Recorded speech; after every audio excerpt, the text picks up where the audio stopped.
Good morning, everybody. Welcome back to Crypto Warehouse. My name is Mike. It is Tuesday, the 17th of February, 2026. I'm a few seconds late because we appear to be, well, not us, but somewhere appears to be not working. So I'm just trying to restart the this place that we can't mention. The video is not coming through. There's no streaming on there. So I'm just trying to basically see if it will come on or not. Anyway, Binanceans, good morning to you. Good afternoon to MeowFi.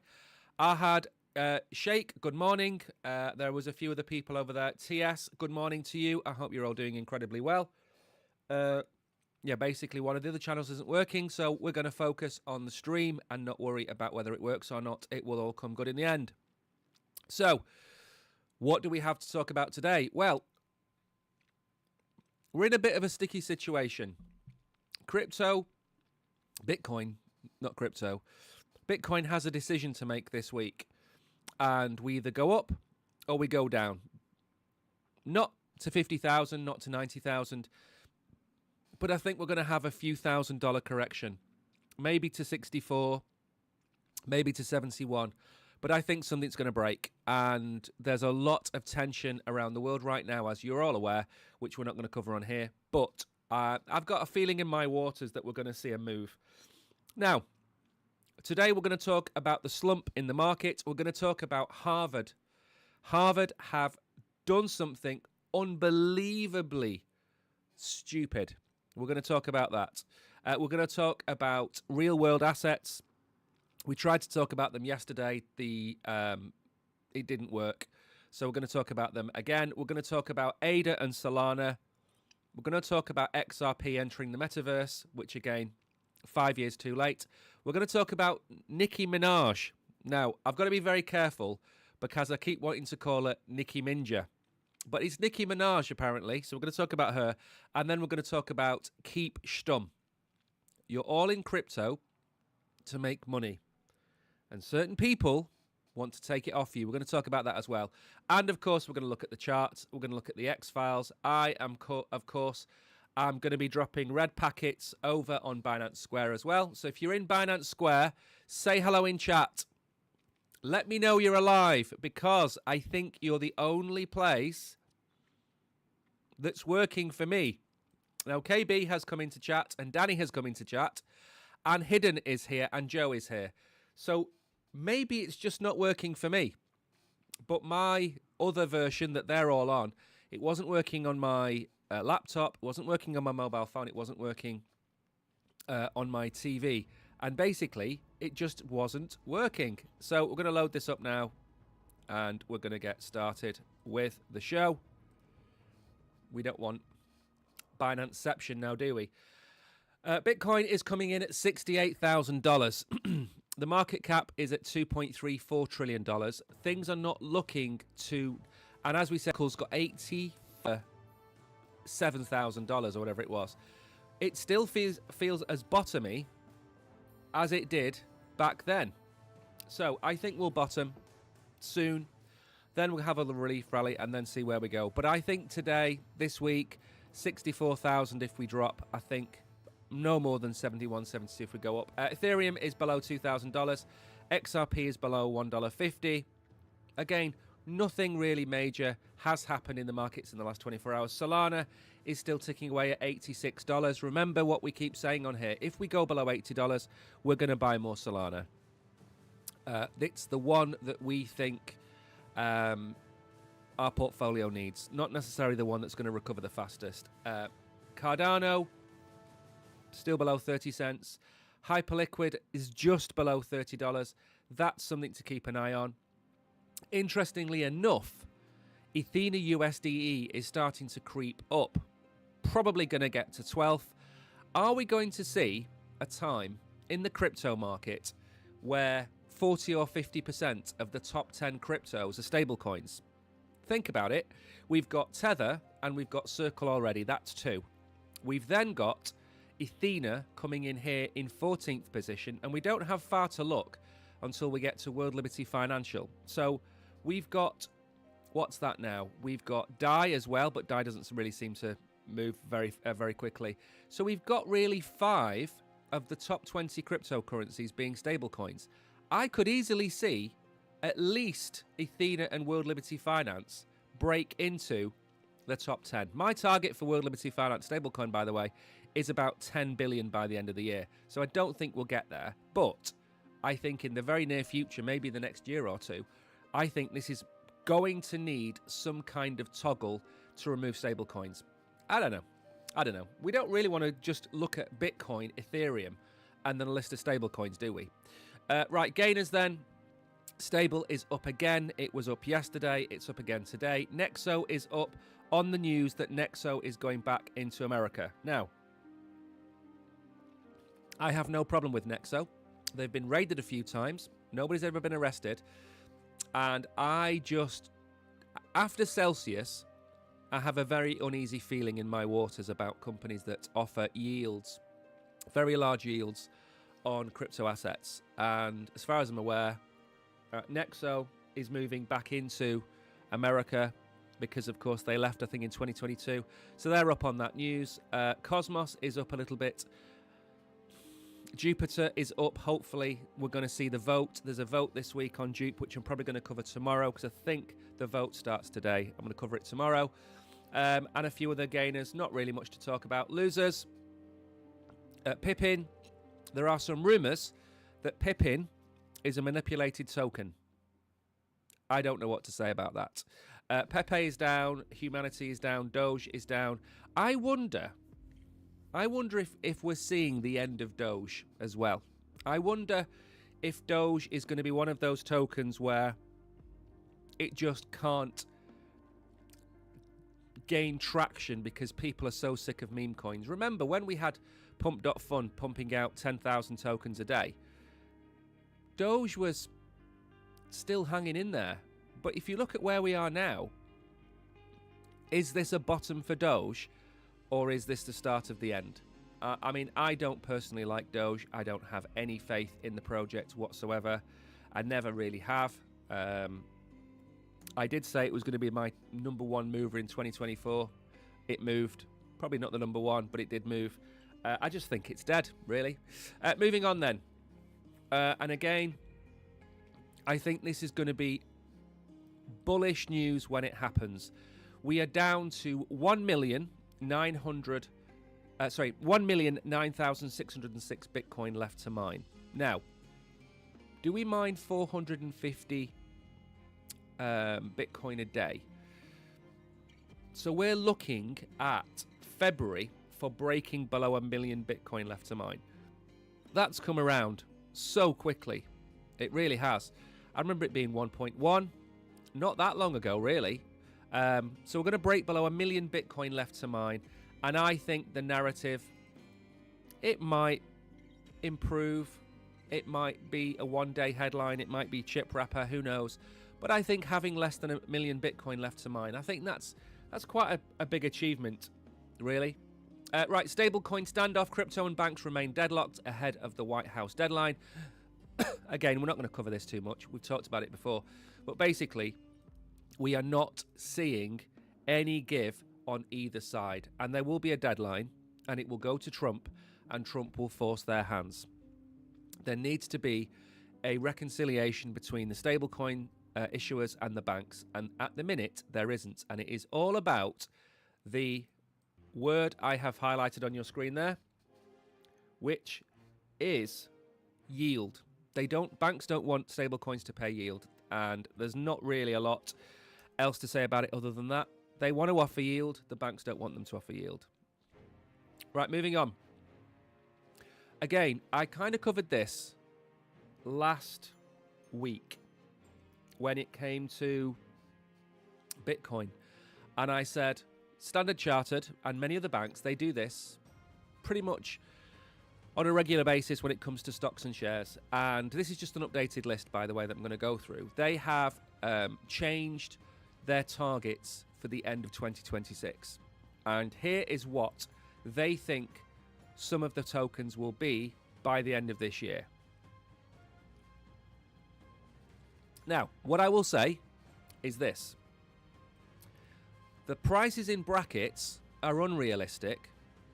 The prices they've cut them to were always going to be realistic. And what I mean by that is, 5 weeks ago, I said Bitcoin will finish the year higher than it starts. I don't think $100,000 for Bitcoin by the end of the year is ridiculous. You're going to think it's ridiculous, maybe if we go down to $50,000. Yes, but we go up. We can go up as fast as we come down. I think $100,000 for the end of the year is sensible. $4,000 for Ethereum. Where are we now? $2,000. Sensible. $135 Sol. Sensible. But I think if Bitcoin goes to $100,000 by the end of the year, I think Ethereum is probably about right. But I do think that $135 for Solana is a little bit light. But it's nice to see, and it's nice to report on something that I think is sensible. I don't think we're going to $2.80, by the way, on XRP. It puts it too close to its all-time high. Anywhere near $2, I'll take it. $2.10, $2.20, I would take that for XRP. But it's nice to see this, and it's important not to miss this and skip past it without talking about it. These are realistic targets. I sit here and I tell you, Cathie Wood tells you you're going to go to $1.5 million for Bitcoin. I tell you that Tom Lee has just plucked another number out of the air, and they're all BS. They're all nonsense. And I am showing you a bank giving you pretty realistic, sensible targets for the end of the year. And it doesn't matter if they had unrealistic targets. They've now got realistic targets. And this brings a smile to my face. It doesn't quite bring a tear to my eye, okay, but it brings a smile to my face. And what you should say to yourself is, if these are realistic targets, and I can get into Solana at $70, if I can get into ETH at $1,500, if I can get into Bitcoin at $60,000, then I should finish the year higher than when I buy. That's how you should look at it. Stop thinking about a 5x. Stop thinking about a 10x, okay? If you want to do that, go and watch somebody else. Now then, we covered this about 2 years ago. And it's lovely to watch, because if I wanted to ever show you something and laugh, it was this. So basically, the Australians have their own Bitcoin ETF. And I'm smiling and laughing because they were buying 1 Bitcoin a day or something like that. It wasn't a lot. And I was laughing because obviously we have the Americans, we have the Europeans, we have the Asians. They're all buying the Bitcoin. And Australia's like, we're just going to keep buying, okay? And I'm laughing, but in all due respect, they now hold 1,239 Bitcoin in this ETF, okay? And that's worth $116 million. Now, obviously, if Bitcoin went back up in price, it'd be $200 million plus. Now, just think about that. I laughed at them because they were buying so few Bitcoin. I blinked. 2 years have gone by. And look at them now. They're now buying probably on average about 2 Bitcoin a day.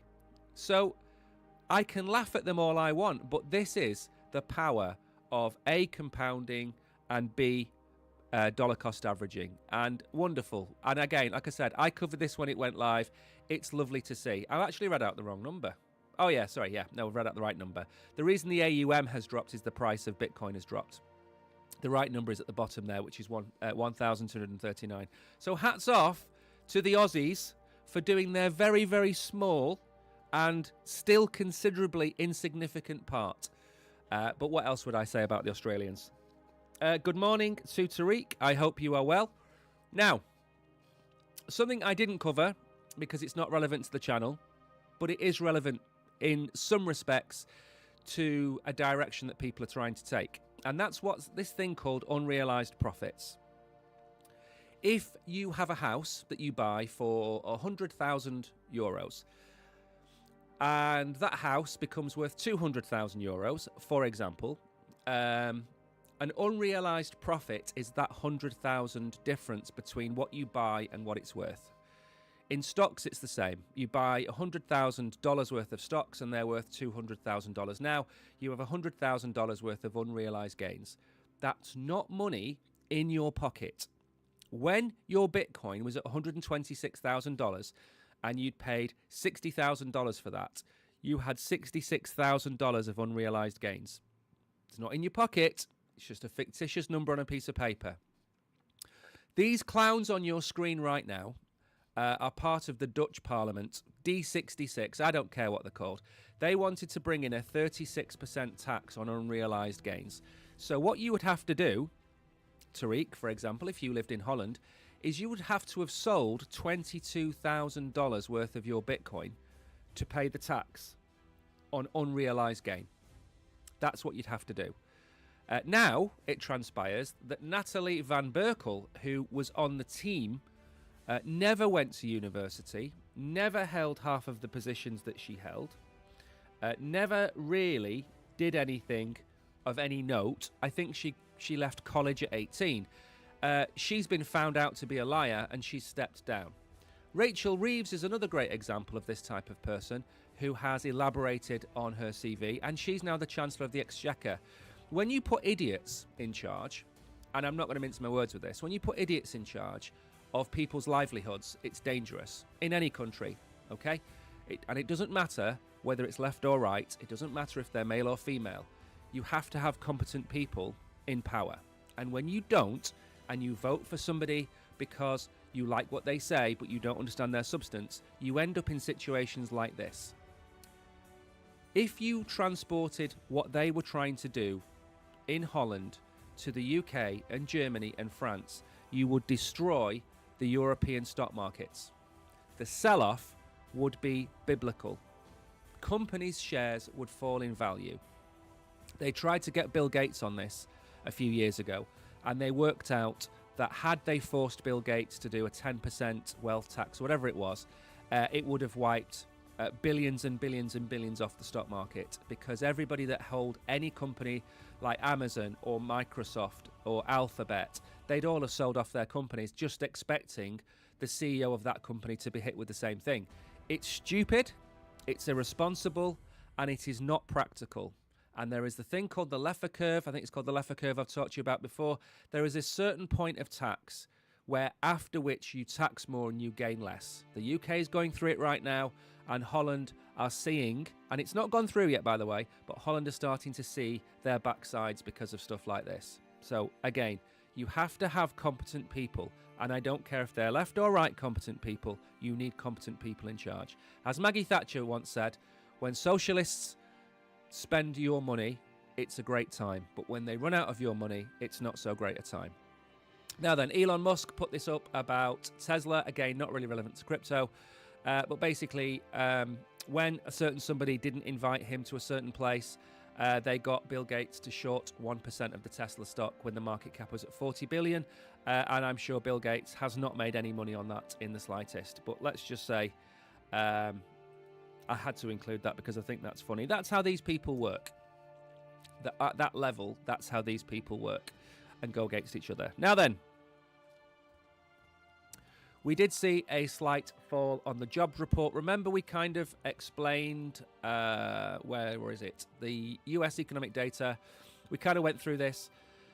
So yesterday, we didn't have anything, but before that we had the jobs data. It wasn't looking good. This week we have got building, and on Friday we have the PCE, core PCE, and a lot of other things on Friday. So Friday is the big day this week, but we've come into this week on the back of poor economic data from the employment market.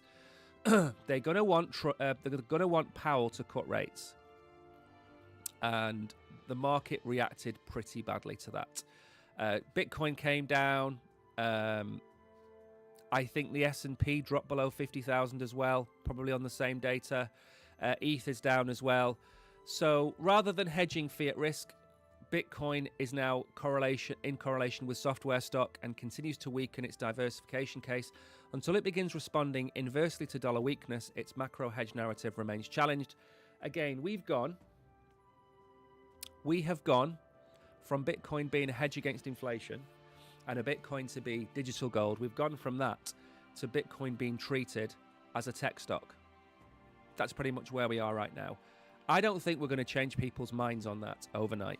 not when it can go from $126,000 to $60,000 in the blink of an eye. So we are a high-risk tech stock basketed asset. That's where we are. And you think it's bad for Bitcoin, it's going to be even worse for everything else. How do we get out of this? The market cap just has to go so much significantly higher to kind of get away from these things. But let's not forget, silver is 40% off its all-time high as well. Gold has retraced. So it's not just Bitcoin, but Bitcoin, when you look at it from that point of view, we can't say that we're a hedge against risk and a hedge against inflation when we're not. Again, we don't need to talk too much about this, but suffice to say, the slump that happens in crypto, you have to look at what happens coming out of the macro. The world economy and how the world economy is and how the American economy is and jobs and inflation and housing and all that kind of stuff, it all shapes the future as well as conflict. Conflict shapes it as well. Now, very quickly, unrealized losses you can write off. Question from Danny. You can only you can write off unrealized losses 1 year into the future, which again makes no sense. So if your Bitcoin, you sell your 33% and you've cashed that in. If you don't make any money the following year, you can write that off against the rest of the profit that you make. But in years 3 and 4, let's say your $70,000 Bitcoin goes to $100,000, you've got to give them another $10,000. So you're pretty much absolutely screwed. The tax that you pay will be more than the profit you make. And again, how this ever saw the light of day is beyond belief. Sometimes I want to go into certain government departments and bang people's heads together. And I think it should be a rule that if you work in a government office, you should have to have worked in a real business for at least 2 or 3 years. I don't think we should allow people to go straight from college to be civil servants or government ministers. I also don't think we should allow people to go straight into journalism without living in the real world. Because if you've never had to live paycheck to paycheck, if you've never had to worry about paying people's bills, paying people's wages, you have no right to tell people what to do with their money. And putting those people in charge of your finances is irresponsible. And it comes down to the voters. And if your voters are idiots, you're going to elect idiots. And that's simply the way it is. If you have an uneducated population, they are going to elect uneducated leaders, because those leaders will say the things that appeal to the uneducated, and that's simply how it works. You should be taught politics and economics from the age of 11, and there is no argument against that. It has to happen. You leave college, you leave school, you have no idea how economics work. You've no idea how bills work. You've no idea how taxes work. You've no idea about politics, and that, unfortunately, is the way that we are at the minute. Harvard trims Bitcoin ETF stake by 21%, buys Ethereum instead. I had great hopes for Harvard, and now I don't, because this is a slippery slope of you're holding Bitcoin, which is the largest crypto asset in the world. You are the largest, best blue standard university in the world, and you hold the best crypto asset in the world on your books. And then somebody like Tom Lee comes in, gives a lecture, tells everybody how wonderful Ethereum is, and then they go and buy Ethereum instead. Now, I'm not saying it's a bad idea. I'm just disappointed that they've done this. So they've divested the Bitcoin holdings into Ethereum amid price sell-offs. I mean, there is potential that they know what they're doing because they are very, very clever people. But I'm not sure selling out of the BlackRock Bitcoin Trust and buying into the BlackRock Ethereum Trust, I'm not sure that's the right thing to do. At the end of the day, this money is basically, they have a lot of money. All universities in America, they have all of this money, and they invest it to try and make more money, etc., etc. And I'm not sure if I was a firefighters union, or if I was a part of the Harvard board or any other board that has to invest the donors' money or the employees' money, I would never look any further than Bitcoin because it's the lowest risk crypto asset. So to do this, for me, bad move. So they sold 21%, and that's now dropped to $265 million. The position is reduced where it was at $443 million. The shift is accompanied by a new position on Ethereum. Per the filing, they've put $86.8 million into BlackRock's Ethereum Trust. Now, again, you could argue maybe they think Ethereum will go higher. Maybe they're going to argue, well, if Bitcoin goes back to $100,000 like Standard Chartered have said, and Ethereum goes back to $4,000, we're going to make more of a return on Ethereum. Maybe that's the case. But again, when I see any institution like this, and let's call it a treasury, when I see any treasury like this doing this kind of move, I don't like it. I think this move should be something that happens in slightly riskier enterprises, funds that hold cryptocurrencies, but certainly not Harvard University. They shouldn't be doing the Harvard Shuffle, and that was the headline. I like that headline today. Right then, let's move on. Right, very quickly before I do, actually, let me go and check chat, because I am trying to keep a little bit more of an eye on chat these days. Lots of messages. What do I think about AIN and COAI? That's BNB FAM. Hello, says Rohid. Hello, Waihin. Hello, MD. Hello, everybody. There is news going on in the crypto market that River will cross $80 by April. Is it truth or hype? I personally wouldn't go near River at all. I wouldn't touch River. I have nothing against all of your alts. What I have a problem with is if we are going down, as we are, and we're going to spend the next, say, 8 months in this kind of market, there really is only the top 5 or 6 cryptocurrencies you should be buying. Okay? So when you're looking at AIA or COAI or River or anything else like that, what you got to remember is they're probably going to go down another 50, 60%. If Bitcoin goes to $60,000 or $50,000, your alts are going to get wrecked. You buy them now, you're going to be able to buy 40, maybe 50% less of them in 3, 4, 5, 6 months' time. In a bear market, you need to buckle up and you need to focus on the big, large cap assets that you want to start dollar cost averaging into. So Ethereum. You buy Ethereum at $2,000. You buy Ethereum at $1,800, $1,600, $1,400, $1,200, even $1,000. You have bids on Ethereum at those prices. Or maybe you add on another $10 or $20, so it's not quite the round number. And then what you do, at the end of dollar cost averaging in, you're going to have an average price of about $1,500 for Ethereum. Same with Solana. We've bought at 95, 85, we'll buy at 75, we'll buy at 65, and we'll buy at 55. So when we come out the other end, the average price might be $85, $80, something like that, I don't know. When you're looking at River or all of these other coins, which coins are going to get wrecked the hardest? The alts. Which of the alts are going to get wrecked the hardest? The lower alts. The alts which are maybe less size, smaller market caps, things like that. They're the ones. Are we at the bottom? And if most of you say no, then don't buy alts. If we're going to go a lot lower with Bitcoin, you might think you're picking up a bargain because, I don't know, Ethereum's at $1,900. You might think you're going to get a bargain now, so you just buy it all now. And yes, maybe in 3 or 4 years' time, it goes back to $4,000, $5,000, $6,000 and you 3x'd. Fantastic. But what if it goes to $1,200? What if it goes to $900? What if Ethereum goes to $900? Is it not worth dollar cost averaging in so you can basically catch all of these different prices that we might go to?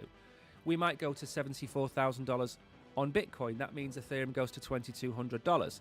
then we might drop down to $60,000 and Ethereum goes to $1,800. And you buy that dip and you get an average price. And that will probably be a cheaper price than if you buy all of those assets today. So if you want to buy River or any AI token, dollar cost average into them. And if you want to chase a quick buck and you want to flip something in a week, that's all well and good. Fine, go ahead and do that. But if you're talking about building a portfolio, you've probably got 8 months, 6 months to do that. So just go ahead and do it. Right then, tokenized real-world assets climbed 13.5% despite 1 trillion crypto market drawdown. I was in the process of putting a tweet out about this before, and I simply ran out of time. The number of real-world asset products over $1 billion currently right now, I think, sits at 8. There are only 8 real-world asset products, not companies, that are over $1 billion. That is tiny. In 4, 5, 6 years' time, we might be talking about 10 or 20 products being worth more than 10 billion. So this real-world asset market, it's so small. We talk about being early to crypto. You're absolutely early to real-world assets. Now, they've gained 13.5% in the last month into a market that's just lost $1 trillion. Okay? Now, we'll look at that in a minute. So what real-world assets, anything that's in the real world that can be brought on-chain, let's keep it at that. Anything of value. Debt, buildings, stocks, all that kind of stuff. They're all real-world assets that you can tokenize and bring on board. Ondo is obviously one of the big ones. They've partnered with Binance recently, but there are others. We, of course, have our Maple Finance content that we put out. There are others. There's plenty of others. So it's a big growing industry. And it's like, imagine crypto is a massive, great big beach ball that's got a slow puncture in it. It's shrinking. Real-world assets are a balloon inside that beach ball that's expanding, okay? And at some point, it's probably going to come outside of the beach ball and grow into its own balloon and float off. But that's the thing to understand. Now, what's important is this. These are the net flows into the different chains. Now, we've covered a lot of this before. We talked about other things. But we talk about chains that are going to flip Ethereum, are going to take Ethereum's crown, disrupt Ethereum. And yes, but hang on, Ethereum is 1.7 billion. Arbitrum, which is a layer 2 on Ethereum, is 880 million. So there's 2.6 billion. The nearest then is Solana. Now, don't get me wrong, $500 million of inflows on Solana is amazing compared to where it was 3 or 4 years ago. Amazing. Then down here, you've got BNB, you've got Ledger, and then you've got tiny chains with small amounts. So the money in real-world assets, which is going to be the biggest expanding industry, is where? It's on Ethereum. So is Ethereum going to do well going forward? Absolutely. Is Arbitrum, Solana, Liquid Network, BNB, and XRP going to do well in the near future? Absolutely. So don't think that the market coming down means that the value of these projects is any significant amount less. Real-world asset projects have probably gone from being massively overvalued to now being massively undervalued. Ondo, absolutely undervalued. Syrup, absolutely undervalued. So there are tokens you can pick up where the project is worth more than the token price. As we say, the token price is not the same as the value of the business. Now, we're going to move on. We're going to talk about... How long do we have left, by the way? Let's have a little look. We have 25 minutes left. Fantastic. I've got to go through Ada and Sol, XRP, Nicki Minaj, not Nicki Minja, and Keep Stum. So we do have still a fair bit to get through, which is nice. And remember, if you're in chat, say hello. It's very quiet these days in crypto world. Very, very quiet. Make sure to say hello over here.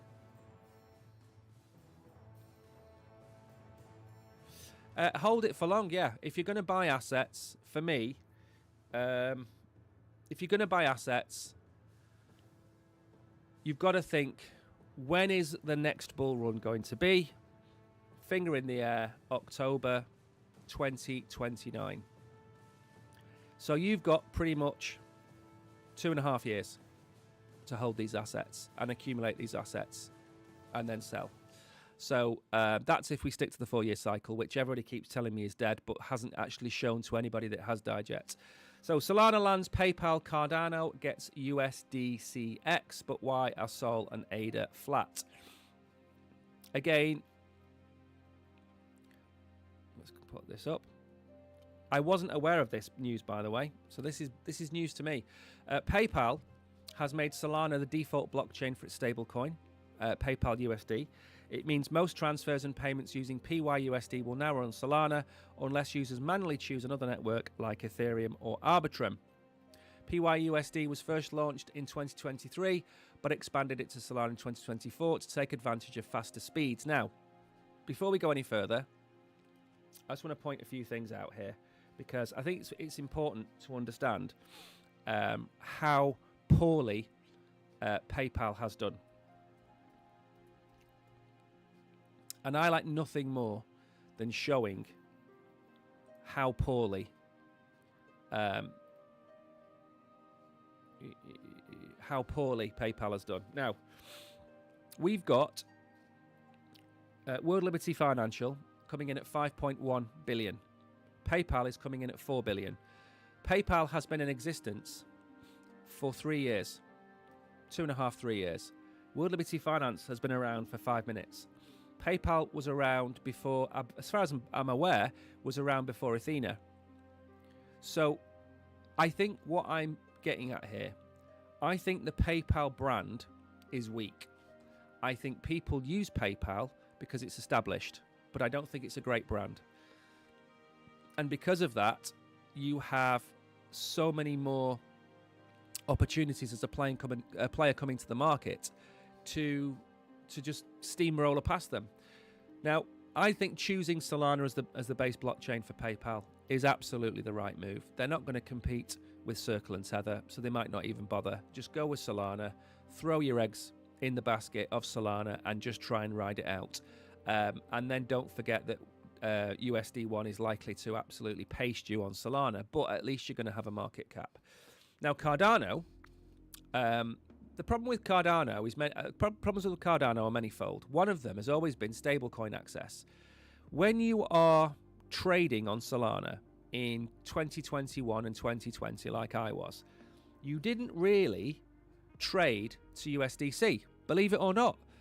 Back then, you would sell into Sol and then sell from Sol into whatever you were buying.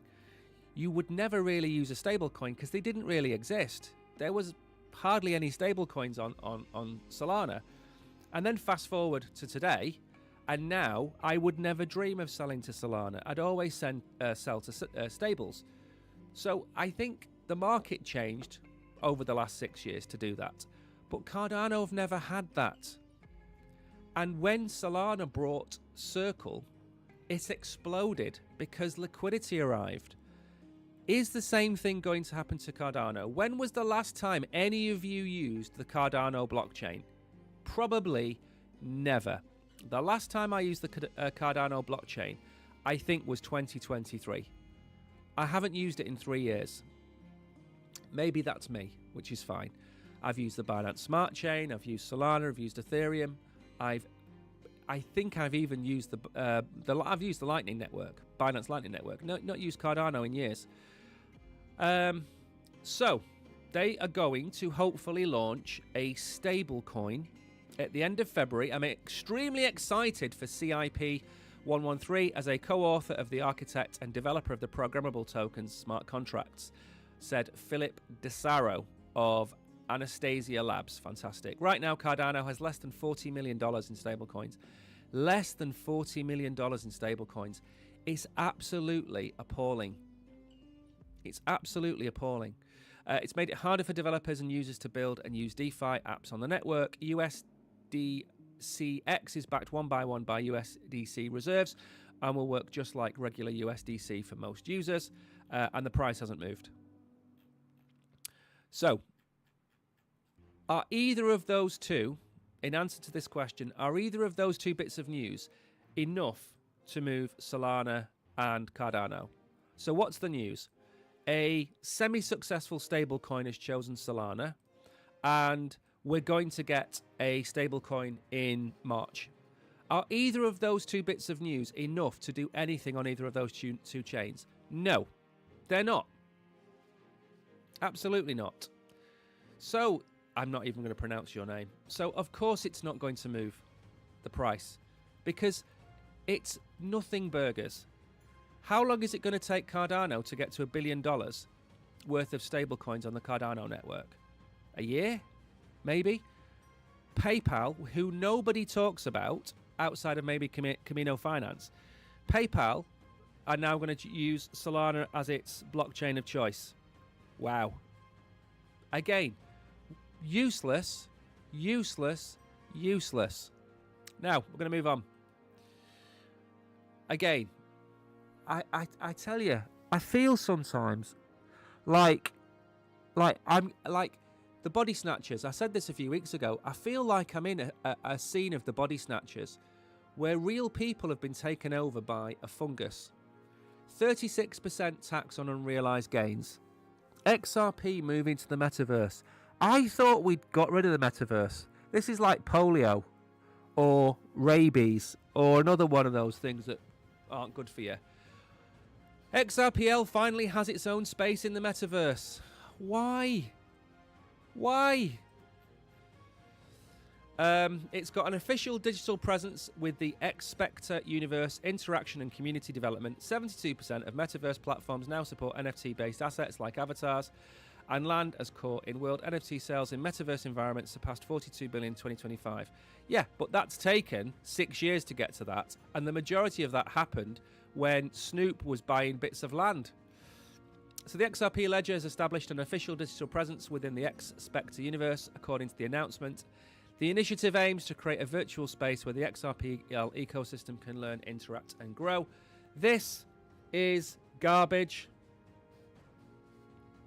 This is not going to do anything. Nobody is going to use it.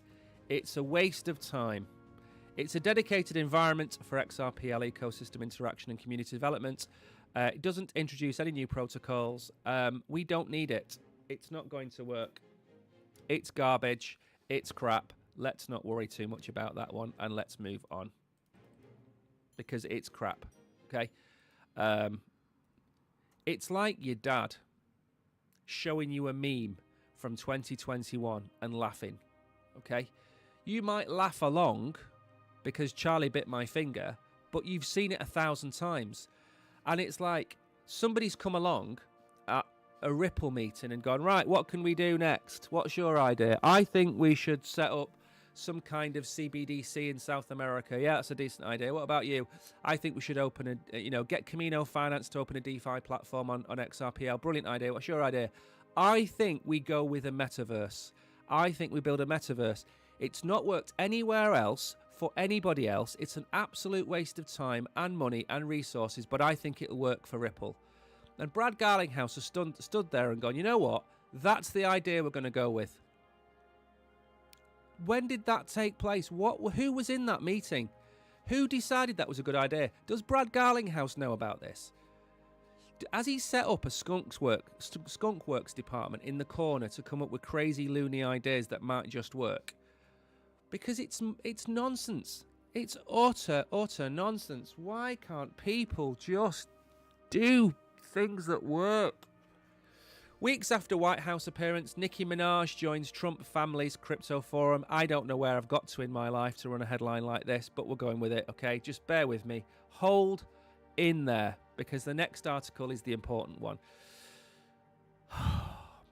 Now, the World Liberty Forum starts tomorrow, I believe, and there are many, many people there. I'm going to bring it up in a minute. Now, Nicki Minaj has said that, or has announced that she will be speaking at the World Liberty Crypto Forum. Now, I don't know what she's going to talk about. I've never heard anything she's done. I don't really know who she is, but I know she's some kind of rapper, okay? And I know she came out in support of Trump, and that's about as much as I know about this lady. So she will take stage. We're excited to welcome global icon Nicki Minaj to the World Liberty Forum 2026 stage. From dominating the charts to mastering the business of music, she will be exploring how artists are becoming entrepreneurs and what the next era of monetization looks like in a creator-led economy. So many garbage words. Her participation comes just weeks after she appeared alongside Donald Trump at a government-linked event in Washington, D.C., where she openly praised the president and described herself as one of his strongest supporters. Now, again, I've no problem with that. That takes bravery because, of course, a lot of the music industry is Democrat. You just have to look at what Kamala had performing on stage. I think she had Eminem. She had, I don't know whether she had the white or the black Beyonce, but one of them turned up. Jay-Z, I imagine, was there as well. So that's a very Democrat-led industry. So to come out in support of Trump, fair play to her. Her invitation signals a deeper connection between Trump's political influence and his family's growing crypto ecosystem. There she is. That's what she looks like. I think I've seen her in an interview, actually. I think she's got a good sense of humour. I think that's what she says she sees. And there's Trump looking very thin. He needs to eat a few more steaks. The forum is hosted and will take place on the 18th at Mar-a-Lago Resort in Palm Beach, Florida. That's, of course, Donald Trump's property.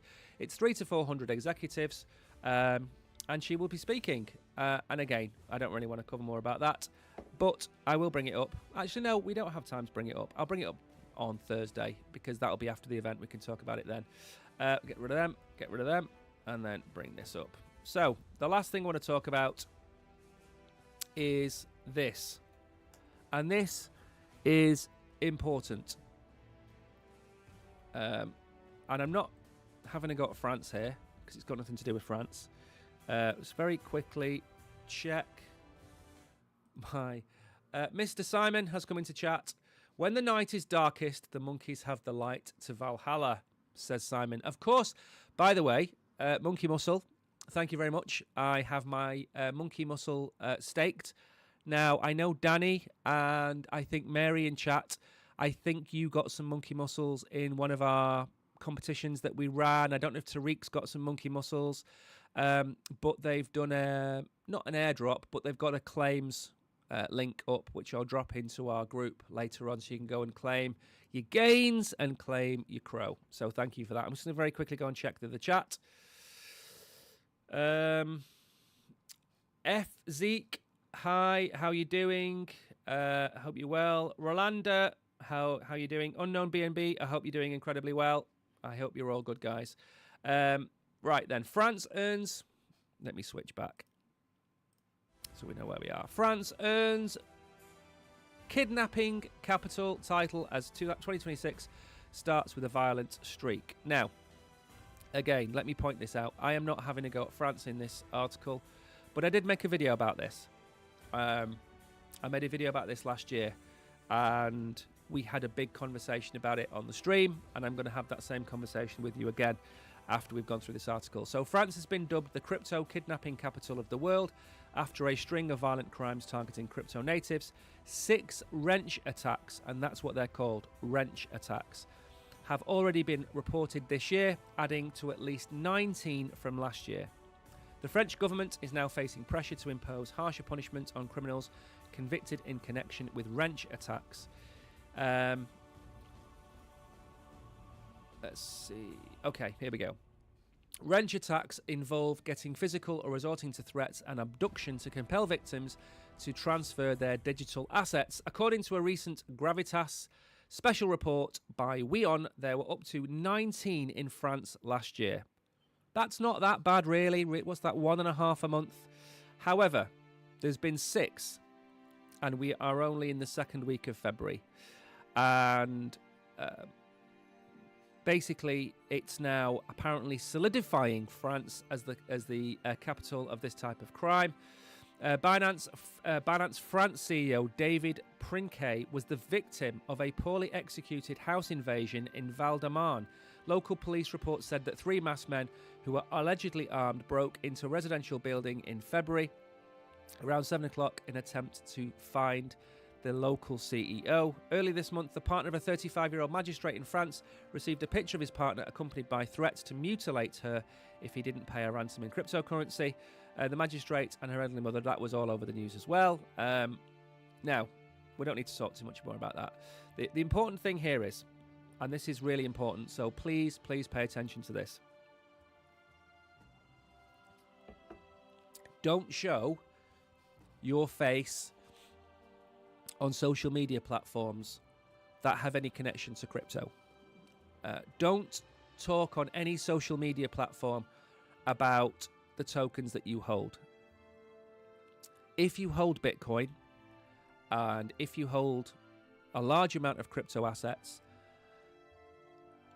the only person that should know that is your husband or wife. Okay, not your girlfriend and boyfriend, not your mum and dad, your wife or your husband. That's the only person who should know.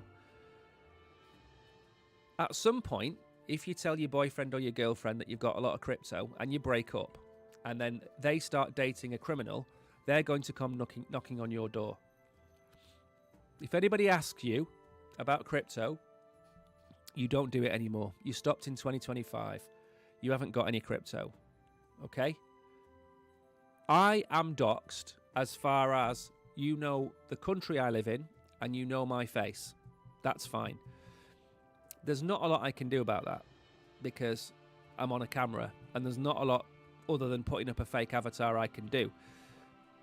But the likes of KB, for example, who's come onto the stream, he's used an avatar.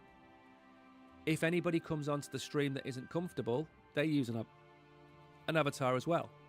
It's all well and good being a 20-odd-year-old with $50,000, $60,000 in your pocket and going to events in Dubai and Hong Kong and Singapore and France and Germany and the UK. That's really, really cool. It's cool until the point where you get thrown in the back of a van and you are forced to do things you're not happy with. So the easiest course of action, you don't tell anybody. You can work in the industry. Of course, you can tell people you work in the industry or you do this or you do that, but just don't tell anybody. Keep it a secret. That's point number 1. Point number 2. If you hold any cryptocurrency, you don't hold it in a hot wallet. We covered this yesterday. But you keep it locked up somewhere where you can't get to it if anything bad happens to you. So don't keep it in your house. Don't keep your ledger in your house. Put it in a safety deposit box if you've got one. If you haven't got a safety deposit box and you've got nowhere to put your ledger, there's no point because somebody breaks into your house, you're going to hand over the ledger. So then you put it in Binance and you lock it up and you keep it safe and you lock it away behind every single security setting you can. And that's what you do because this is going to happen everywhere, not just France. It's going to happen in wherever you are. It's been happening in India. It's been happening in Canada. It's been happening in Australia. I'm sure it's happened in UK. There was the New York one that happened last year as well. Don't tell anybody you're in crypto, especially if that can get out and you happen to live in a rather dangerous part of the world. So if you live in London, if you live in Berlin, if you live in Paris, if you live in any other major capital city, don't tell anybody. Just keep it absolutely safe. That's all I can tell you can do. Now, where are we? Let me just check that I am up to date with everything. Just give me 1 second. Okay, everything seems to be good. Right, we have managed to get to the end of the stream and we've got 5 minutes left to spare. Stake your monkeys, absolutely. If you've got any monkey muscle NFTs, go and stake them. And if you haven't got a monkey muscle NFT, what are you doing? Go and get one. Now, we are supposed to be streaming tomorrow night for the Wolfies quiz night. It's supposed to be tomorrow night. I think it's still going to go ahead. There's no ulterior motive other than for it to go ahead. But it might get postponed for a week. Nothing to do with Wolfies, by the way. Just to do with workload and just to do with energy, basically. So we will let you know tomorrow if it's going ahead. It's still in the calendar for tomorrow night. Monkey quiz. You know what? I'd love to do a monkey quiz. I absolutely would. The problem is, you can look at the numbers about this. I did a video yesterday. I did a video the day before. Did a video the day before. And the problem is that outside of Binance Square and X, the world doesn't care about crypto anymore. The world doesn't care about crypto. We got 3 or 4 messages about the quiz and setting up a quiz. And they all want us to do these quizzes for them. And I'm not talking about Monkey Muscle here. Other people want us to do quizzes for them. And that's great. But the problem is, people think that we're going to do a quiz on certain platforms, not Binance, but on certain platforms. And we're going to get 10,000 people watching the quiz. We're lucky. We're going to be lucky to get 50. If that, maybe even 40. So the problem is with the quizzes, and the reason we've got it working on Binance Square is, Binance Square people can now play the quiz. They can play in real time. So it used to be the other place, which we can't mention the name of. Now it's the other place and Binance. So Binance people can play as well. And that's great because we get a lot of traction on Binance and we like the Binanceans and all that kind of good stuff. But everywhere else is dead. I did the video I did yesterday has 12 views on YouTube. 12. The video I did before that has got about 56 views. If we go back in time to say 2024, we were getting 500, 600, 1,000, 2,000 views per video. It's just nobody outside of our bubble knows we exist. We're like this little tiny clan. We're like the lost tribe of the Amazonia, right? They used to see us. They used to send little boats out, and then one day the boat sank and they never came back, and they forgot about us. And we're there on our own in the middle of the Amazon, right, talking to ourselves. That's what crypto is like at the minute. Outside of our bubble, it's dead. I'd say there's probably a few million people in our bubble, the majority of which are going to be in the likes of Africa, India, maybe America as well. Very few in Europe, and that's it. Everybody else has forgotten about us. So we are alone. We are alone in the world. We're having to eat bananas and mangoes and snakes. That's what we've got. Anyway, so it is scheduled for tomorrow night. It's more than likely going to happen. We're going to have giveaways on the night. The people who are on Binance can play along. The people that are on somewhere else can play along. Everyone can play along, and whoever wins, wins. And that is pretty much it for today. I am not streaming tomorrow day. I'm streaming Thursday and Friday this week.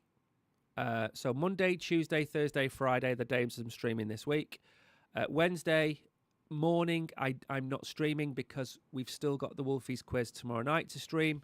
And yeah, I'm going to go now. I've got a pack video to edit, which has been sent over to me by the Oracle. So I'm going to edit the pack video and upload that.